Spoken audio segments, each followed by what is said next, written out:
Hello everyone, welcome to my channel that is accounting by Priya. आज हम कौन सा चैप्टर करने जा रहे हैं? Accounting equation.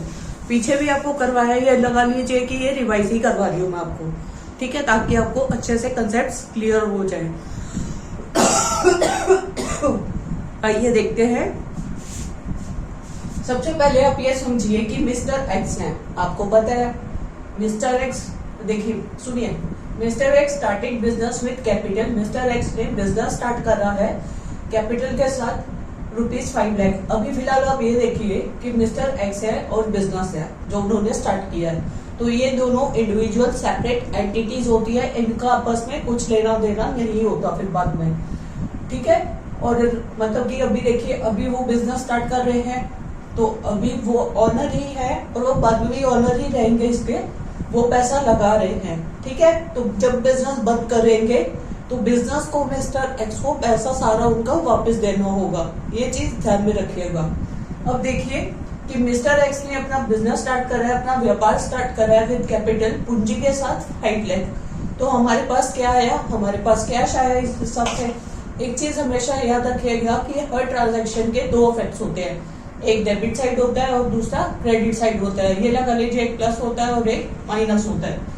तो हमारे पास इस हिसाब से कैश आ रहा है, बट उसके हिसाब से ये बैलेंस शीट का परफॉर्मा होता है, जिसमें इधर लायबिलिटीज आते हैं अमाउंट, इधर एसेट्स होती हैं, इधर अमाउंट, ठीक है।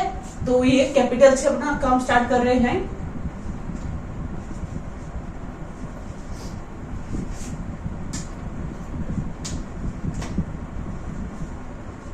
तो हमारे पास क्या है? हमारे पास कैश आया ना। तो मैंने आपको जैसे बताया कि एक चीज हमारी दो साइड ट्रीटमेंट होते हैं इसके। यहाँ कैश आया तो हमारी यहाँ पे पूंजी का ट्रीटमेंट हो गया कि यहाँ हमारी कैपिटल हो गई अब 5 लाख की,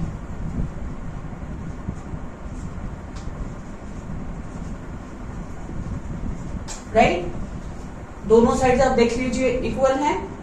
अब देखिए मिस्टर एक्स ने जो है एक व्हीकल भी खरीदा अपने बिजनेस के लिए, तो वो कितने का आया?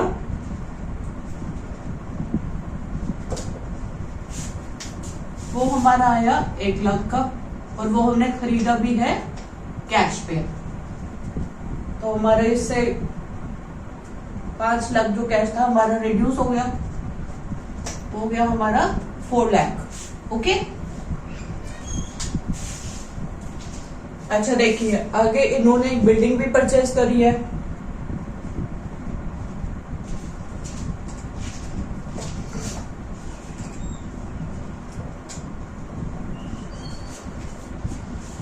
वो कितने की आई? हमारी 2 लाख की। बट ये जो बिल्डिंग हमारी हमने खरीदी है, ये हमने उधार पे खरीदी है, मतलब बाहर से लोन वगैरह लेके हमने खरीदी होगी, रिक्वायरमेंट होगी तो लोन पे ली होगी ना, क्योंकि कैश होगा नहीं हमारे पास इतना। तो ये हमारी जो रहेगी ये एक्सटर्नल लायबिलिटी।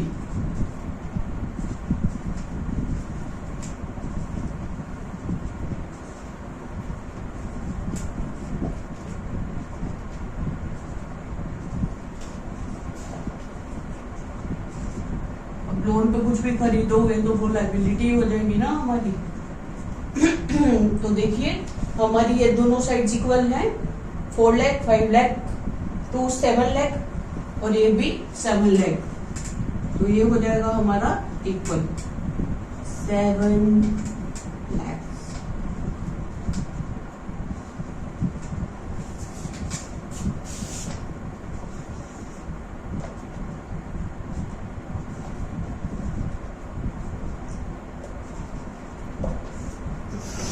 ओके, एक बार दोबारा समझिए। मिस्टर एक्स से उन्होंने अपना बिजनेस व्यापार स्टार्ट करा है कैपिटल के साथ 5 लाख के साथ। तो हमारे पास क्या आ रहा है? हमारे पास कैश आ रहा है। कैश आ गया हमारे पास 5 लाख। कैपिटल में भी हमने एंट्री कर दी 5 लाख की, ठीक है। मतलब कुछ भी होगा दोनों साइड ही ट्रीटमेंट उसका किया जाएगा। अब कैश हो गया 5 लाख। नेक्स्ट देखिए, हमने एक व्हीकल की भी नीड थी, मिस्टर एक्स ने एक व्हीकल भी परचेज करा, वो आया, वो हमने खरीदा कैश में 1 लाख। 5 लाख की जगह हो जाएगा ये 4 लाख। तो यहाँ पे भी सेम ट्रीटमेंट है, मतलब इधर कोई आपका वो नहीं फर्क पड़ेगा, इधर भी इधर ही ऐसे हो जाएगा आपका ट्रीटमेंट, ठीक है। नेक्स्ट हमने बिल्डिंग खरीदी, वो कितने की थी, 2 लाख की, ठीक है। 2 लाख की हमने बिल्डिंग खरीदी, तो वो हमने उधार पे खरीदी है, तो वो हमारा लोन हमने लिया होगा, तभी हमने उधार पे खरीदी। बेशक हमने किसी अपने फ्रेंड से लिया या हमने कोई लोन लिया, उधार पे खरीदा ना।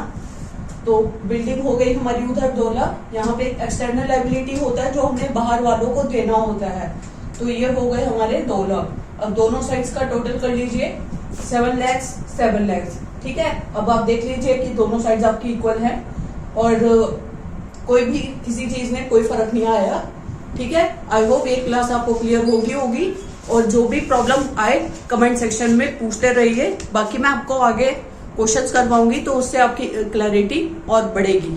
ओके, आइए देखते हैं आगे। Important points to be remembered, हमें कौन कौन से इंपॉर्टेंट पॉइंट्स को याद रखना होगा। Okay, every transaction has 2 effects, her transaction के 2 इफेक्ट्स होंगे, एक डेबिट साइड होगा, एक क्रेडिट साइड होगा। ओके, ऑल एक्सपेंसेस और लॉसेस डिडक्टेड फ्रॉम कैपिटल, मतलब जितने भी हमारे खर्चे होंगे या जितने भी हमारे नुकसान होंगे वो कैपिटल से जो है रिड्यूस करे जाएंगे। Next, all incomes and gains, और सारे के सारे इनकम और सारे के सारे जो हमारे फायदे हुए उसको एड बैक कर दिया जाएगा कैपिटल में, ताकि आप अच्छे से अच्छे और क्वेश्चंस आपको क्लियर हो जाएंगे, ठीक है। एक बार इंपॉर्टेंट पॉइंट्स फिर से पढ़ लेते हैं। Every transaction has 2 effects, her transaction के हमारे 2 इफेक्ट्स होंगे। सारे के सारे एक्सपेंसेस और लॉसेस को डिडक्ट कर दिया जाएगा कैपिटल से, और सारे के सारे इनकम्स और गेन्स को एड बैक कर दिया जाएगा कैपिटल में। ओके, साथ साथ पढ़ते रहिए, जो भी प्रॉब्लम आए पूछते रहिए और अच्छे।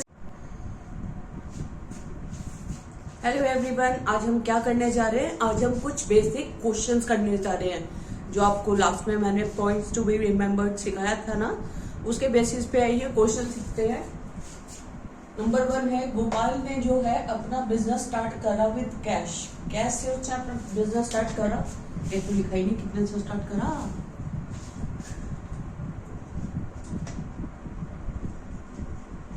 $75,000 से, ठीक है। तो हमने क्या पढ़ा हुआ है कि एसेट्स जो होती है हमारी,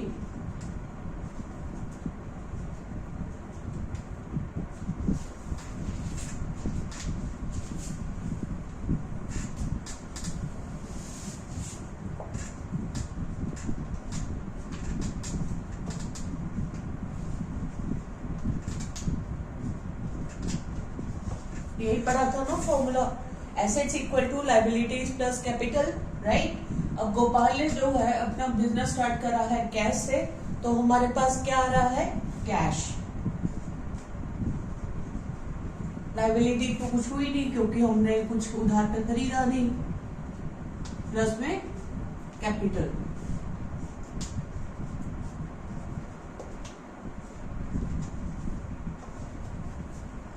तो कैश हमारे पास कितने, कैश से स्टार्ट कर रहे हैं 75,000 से, इक्वल टू 0 प्लस 75,000, ठीक है। देखिए अब हमारे पास कोई चीज आएगी, तो मैंने आपको बताया था ना हर ट्रांजैक्शन के 2 इफेक्ट्स होते हैं, एक one on debit side and other on credit side. तो इस साइड हमारे पास जो एसेट साइड आया वो कैश पे आया और इधर हमारे पास कैपिटल में ऐड हो गया। ओके, नेक्स्ट देखिए,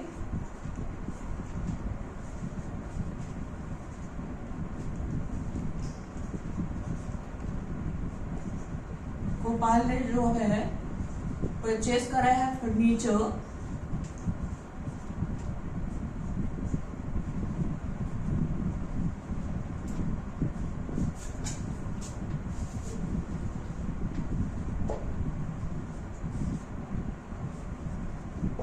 ऑफ ₹5,000 इन कैश, ठीक है।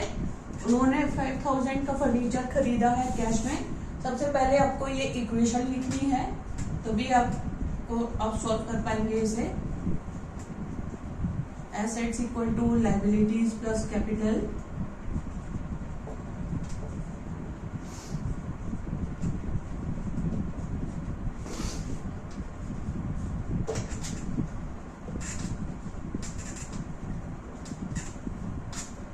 तो हमारे पास कैश था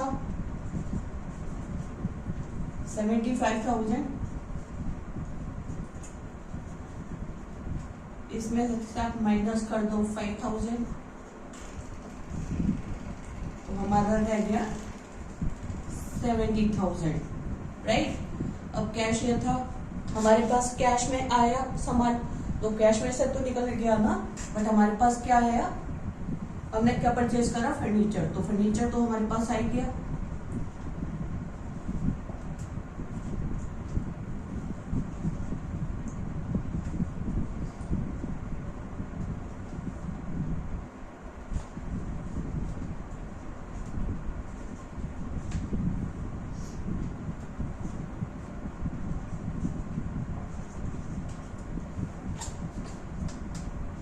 तो यह यहाँ पे आएगा 75,000।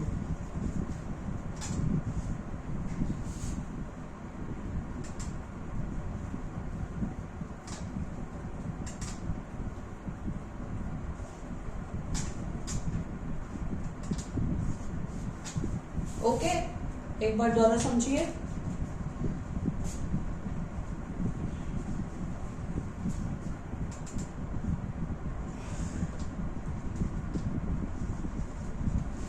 देखिए, गोपाल ने जो है बिजनेस स्टार्ट करा कैश से, जो कि 75,000 से उसने बिजनेस स्टार्ट करा। अब हमें जो है ये इक्वेशन जो है, अकाउंटिंग इक्वेशन हमेशा लिखनी है क्वेश्चन में। आगे आपको समझाऊंगी, और कैसे आप हर क्वेश्चन में नहीं लिखनी पड़ेगी, ये तो आपको समझाने के लिए बार बार लिखनी पड़ती है मुझे, कोई बात नहीं, इसी बहाने आपको अच्छे से हो जाएगी, राइट। अब उन्होंने एसेट्स के खरीदी, मतलब आप क्या, मतलब अब उन्होंने बिजनेस स्टार्ट करा ना कैश से, तो आपके पास क्या आ रहा है, आपके पास कैश आ रहा है। तो कैश आ रहा है तो इक्वल टू लाइबिलिटीज, मतलब हमने कुछ उधार में तो खरीदा नहीं, प्लस कैपिटल, ठीक है। तो आपके पास कैश आ रहा है, तो कैश कितना आया हमारे पास 75,000 इक्वल टू 0 प्लस 75,000, मतलब हमें दोनों साइड इक्वल रखना होता है अपना। यहाँ पे 75,000 आ गया, तो हमें कैपिटल में भी 75,000 करना पड़ेगा। अब देखिए गोपाल ने फर्नीचर खरीदा है 5,000 का कैश में, 5,000 का फर्नीचर खरीदा। मैंने आपको बताया था जो भी एक्सपेंसेस और लॉसेस होंगे वो आपके कैपिटल में से डिडक्ट हो जाएंगे, ठीक है, और जो भी आपके इनकम्स और गेन्स होंगे वो आपके एड बैक हो जाएंगे कैपिटल में। अब देखिए इसमें क्या था, इसमें ये था कि गोपाल ने जो है फर्नीचर खरीदा है 5,000 में कैश पे, तो आपके पास कैश था 75,000, जैसे हमने यहाँ करा 75,000 में से उसने कैश में लिया है ना फर्नीचर, तो हमारा कैश का रिड्यूस हुआ है, कम हुआ है, तो हम 5,000 इसमें कम कर देंगे, 70,000 प्लस हमारे पास आया क्या है फर्नीचर 5,000, मतलब दोनों चीजें तो हमारी यही एसेट साइड ही सॉल्व हो गई, एक जगह माइनस एक जगह प्लस, इधर तो हमें कुछ करने की जरूरत ही नहीं पड़ी। तो यहाँ पे जो है हमारा 75,000 इक्वल का इक्वल रहा, ठीक है। तो आपको आई होप ये क्लास समझ आ गई होगी अच्छे से, बाकी मैं आपको आगे क्वेश्चंस करवाऊंगी, उससे आपको और क्लैरिटी हो जाएगी, ठीक है। चलिए अच्छे से करते रहिए।